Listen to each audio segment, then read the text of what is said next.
వాళ్ళని తీసుకొచ్చి ఉద్యోగాలు ఇచ్చారు. మేము ఆంధ్రోళ్ళకు ఉద్యోగాలు రావాలని ఉద్యమాలు చేయలే, తెలంగాణ బిడ్డల కోసం ఉద్యమాలు చేసినాం. మా వల్ల తప్పై ఉండొచ్చు, ఆ ప్రభుత్వంలో నేను కూడా భాగస్వామిగా ఉన్నా, తప్పు జరిగి ఉండొచ్చు. మనలో మనం తెలంగాణ వాళ్ళం తప్పు సరిదిద్దుకోవాలి. అంతేగాని ఇవాళ ఆంధ్రోళ్ళ కోసం తలవంచినటువంటి ప్రభుత్వాలు ఆంధ్రోళ్ళకి ఎట్లా ఉద్యోగాలు ఇస్తున్నారు, ఆ విషయాన్ని గుర్తించండి, ఆ విషయాన్ని గమనించండి. తప్పులు మనం చేద్దాం, అవసరమంటే మనమే సరిదిద్దుకుందాం. ఇంకొక అంశం, ఖచ్చితంగా అవినీతి జరిగింది, ఖచ్చితంగా ఉద్యోగాలు అమ్ముకున్నారు. ఇవాళ కాకపోతే రేపు ప్రూవ్ అవుతుంది. కానీ ఇవి ఫేస్ చేసే ధైర్యం లేకనే ముఖ్యమంత్రి గారు కోర్టులకు పోయి, డివిజన్ బెంచ్లకు పోయి, సుప్రీంకోర్టుకు పోయి పేద విద్యార్థులతోని ప్రభుత్వం తలబడుతుంది. న్యాయమా ఇది? కరెక్టేనా? ఒక్కొక్క లాయర్ లక్షలు తీసుకొని వస్తాడు. అటువంటి వాళ్ళని తీసుకొచ్చి మీరు పేద విద్యార్థుల మీద ప్రయోగిస్తారా? మరి ఇవాళ అదే విద్యార్థుల దగ్గర రాహుల్ గాంధీ వచ్చింది.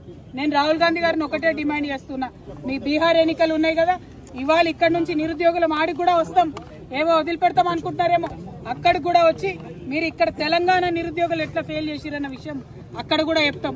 మీరు ఎక్కడికక్కడ ఏ రాష్ట్రంలో ఆ రాష్ట్రంలో విషయాలు చెప్పుకొని బయట పెడతాం అనుకుంటున్నామో, అట్లా కుదరదు. తక్షణమే ఎగ్జామ్ రద్దు చేయాలి. కేవలం గ్రూప్ 1 కాదు, ఏ ఒక్క విద్యార్థికి, ఏ ఒక్క అభ్యర్థికి నష్టం జరిగినా ఊరుకునేది లేదు. నేను పోలీసు వాళ్ళని మళ్ళీ విజ్ఞప్తి చేస్తున్నా, విద్యార్థులతోని ప్రశాంతంగా మాట్లాడుకుందామని వస్తే మీరు గొడవ చేశారు. గేట్లోకి రానిచ్చినాక లైబ్రరీలోకి పోనీయమంటే ఎట్లా జరిగేది, ఎట్లా మాట్లాడేది? ఇటువంటి అన్యాయం చేయొద్దని మళ్ళీ ఒకసారి ప్రభుత్వాన్ని డిమాండ్ చేస్తున్నాం. రేపు కూడా 15th రోజు మరి డివిజన్ బెంచ్ లో విచారణ ఉన్నది. న్యాయమూర్తులు కూడా దయచేసి ఆలోచన చేయాలి. నిరుద్యోగుల పట్ల ఏదైతే సింగిల్ జడ్జి బెంచ్ మంచి తీర్పు ఇచ్చిందో దానికి కట్టుబడి ఉండాలని చెప్పి నేను కోరుతున్నా. అన్నిటికన్నా దారుణం ఏంటంటే మరి తెలుగులో ఉద్యోగాలు రాసినటువంటి, తెలుగులో పరీక్షలు రాసిన విద్యార్థులకి దారుణమైన అన్యాయం జరిగింది. ఈ మొత్తం నష్టపోయిన వాళ్ళలో పోలీసు వాళ్ళ పిల్లలు కూడా 50-60 మంది ఉన్నారు. మరి మీరు ప్రభుత్వ ఉద్యోగాలలో ఉన్నారు, మీ పిల్లలకు ప్రభుత్వ ఉద్యోగాలు వస్తలేవు. అటువంటి ప్రభుత్వాన్ని ఎందుకు మీరు రక్షిస్తా ఉన్నారని పోలీస్ మిత్రులను కూడా కోరుతా ఉన్నాను. తెలుగు ఉర్దూ మీడియం రాసిన వాళ్ళకు కూడా అన్యాయం జరిగింది. వీటి మీద పోరాటం చేయడానికి ఇక్కడికి వచ్చిన తప్పితే ఇంకోటి లేదు. ఇదివరకు ప్రభుత్వాలు అన్యాయం చేసినందుకే ప్రభుత్వాలు మారినాయి.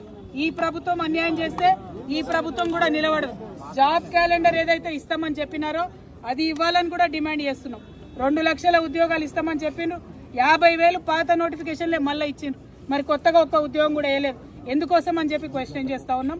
ఇది ఇక్కడితో వదిలిపెట్టబోము. రేపు ఒకవేళ డివిజన్ బెంచ్ లో మనకు అనుకూలంగా తీర్పు రాకపోతే సుప్రీంకోర్టు వరకు కూడా నిరుద్యోగుల వెంట మేము నడుస్తామని ఈ సందర్భంగా తెలియజేస్తూ ప్రభుత్వాన్ని భేషజాలకు పోవద్దు, గ్రూప్ 1 రద్దు చేయాలని మరొకసారి డిమాండ్ చేస్తున్నాం. జై తెలంగాణ.